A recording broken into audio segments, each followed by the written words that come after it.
There is a version of you that no one has ever seen. He exists in the hours before the city wakes.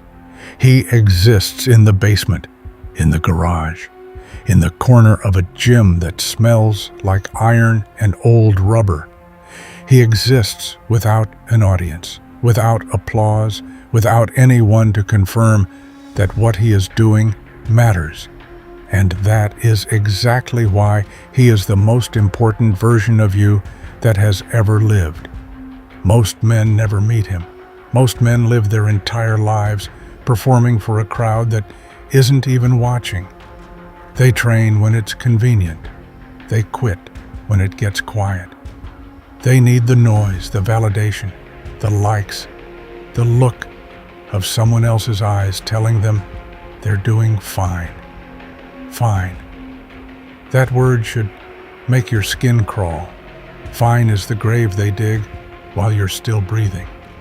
But you are here, in the dark, and that means something. It means the internal machinery hasn't rusted out. It means there is still a fire somewhere under the ash.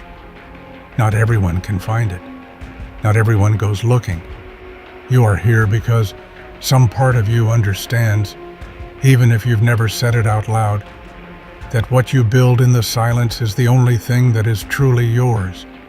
The world has been selling men a story for a long time now. A story about how the self is something to be managed, softened, made palatable. A story about how strength is suspect, how ambition should be apologized for, how the animal underneath should be medicated into a better mood. And a lot of men bought it.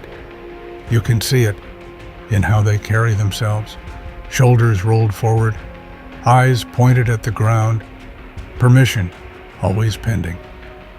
They handed their fire to someone else to hold, and they've been cold ever since. You didn't hand yours over, or maybe you did, once, and you're here in this dark room taking it back. Either way, this is where the real work begins, not the work of the body alone, though the body is the altar where this kind of work gets done. This is the work of building a self that doesn't need external approval to function, a self that can stand in the silence and move anyway. Pick up the weight, not because someone is watching, not because it's a good habit, not because your doctor said so, not because there's a transformation photo waiting at the end. Pick it up because you are a man. And this is what men do when they are serious about being men. They carry things. They lift things. They endure things.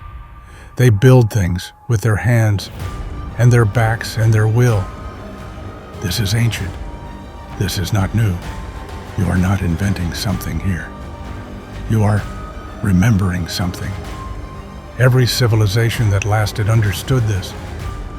The Spartans trained in pain so that pain became familiar.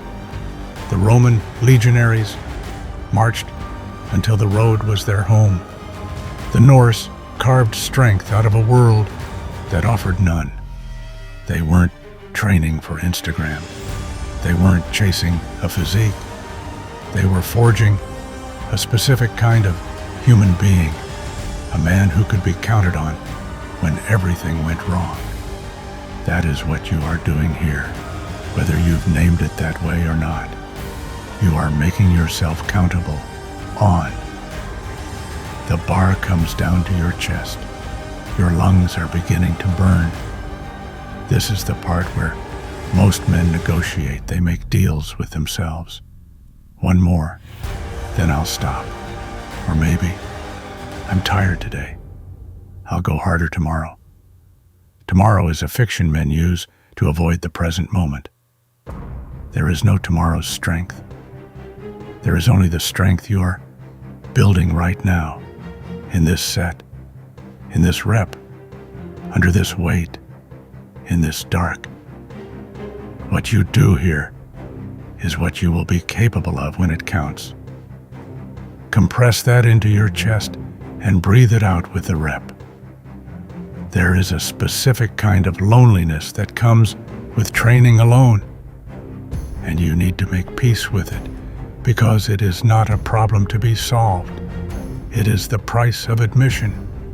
The men who built the most formidable versions of themselves were almost always solitary in their discipline, not lonely in spirit, not broken by isolation, but alone in the sense that their commitment didn't require company to sustain itself. They had internalized the standard. The standard lived inside them like a second heartbeat. When you reach that point, you don't need a training partner to push you. You carry the push with you everywhere you go. Feel the weight of this, not metaphorically, literally.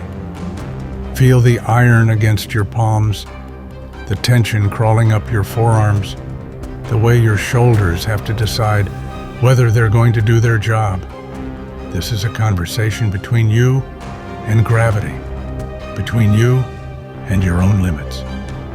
And every rep is a sentence in that conversation. Every rep says, I am not finished.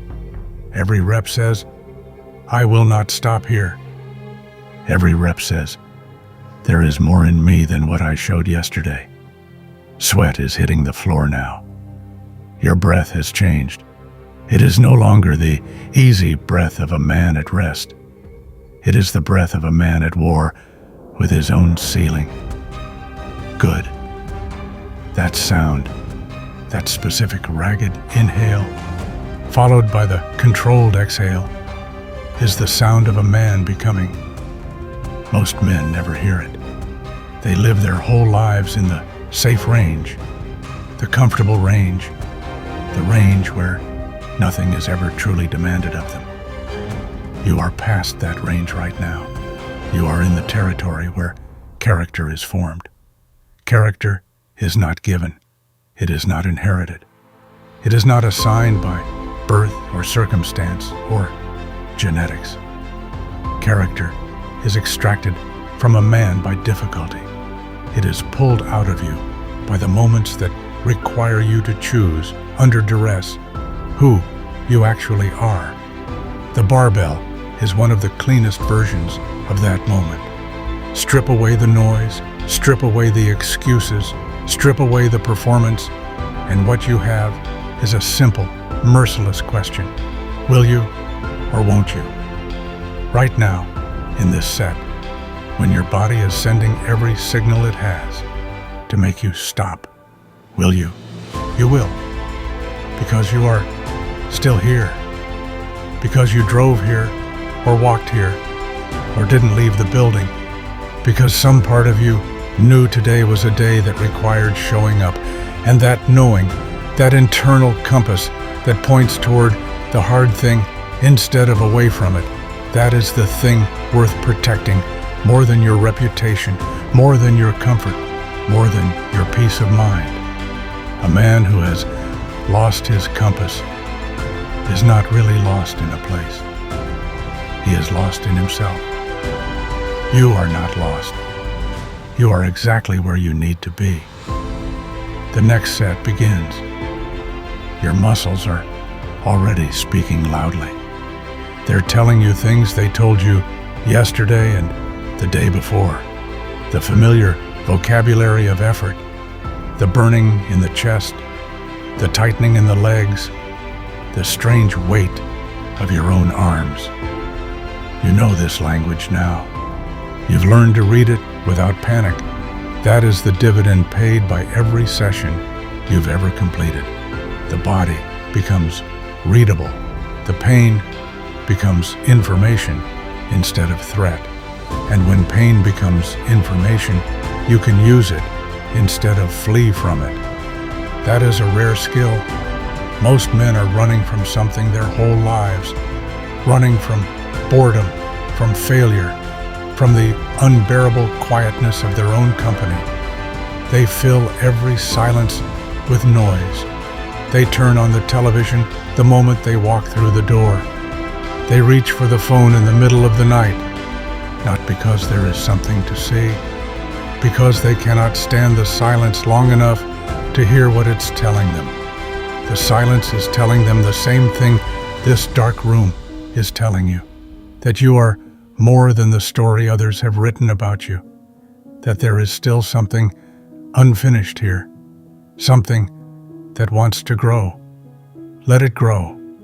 Right now, in this rep, in this session that no one will know about, no one will congratulate you for, no one will mark on any calendar as significant. The significance is not in the recognition. The significance is in the doing. A tree does not grow to be admired. It grows because growing is its nature. Make this your nature. Make showing up in the dark so fundamental to who you are that skipping it would feel like betrayal, not of a habit, of yourself. You are past the halfway point now. The early energy is gone. What replaces it is something better, something older. This is where the ancient part of you takes over, the part that is not impressed by modern comfort, the part that remembers sleeping on hard ground and hunting in cold weather and earning everything with the body's full effort. That part is not tired. That part is awake and paying attention. Let it drive for a while. Step back and let the part of you that was built for this take the wheel.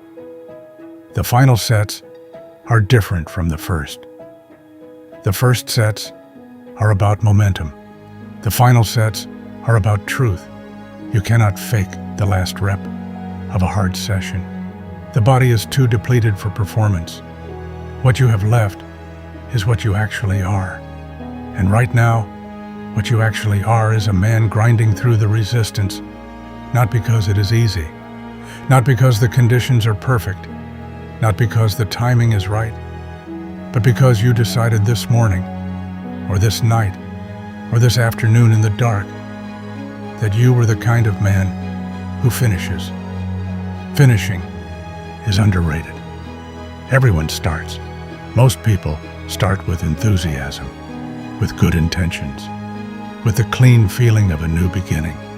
Starting is free. Finishing costs something. Finishing costs the comfort you didn't take, the excuse you didn't use, the shortcut you walked past. Every time you finish what you started in this room, you are making a deposit in an account that has no name and no balance you can check. But you feel it. You feel it in the way you walk out of here. You feel it in the way you sleep. You feel it in the way you look yourself in the eye, which is the only mirror that matters.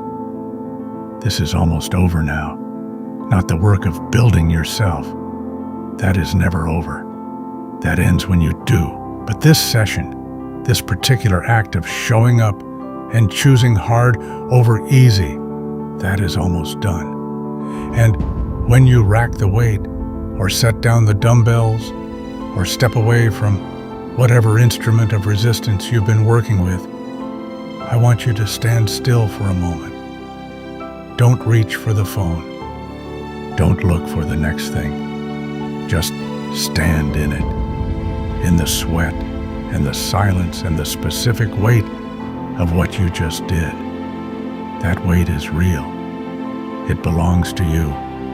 No one can take it, and no one can give it back if you lose it.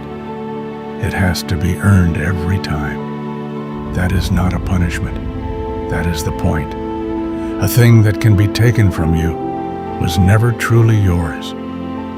But what you build through effort, through discipline, through showing up alone in the dark when no one is watching, and no one would ever know if you quit, that becomes structural.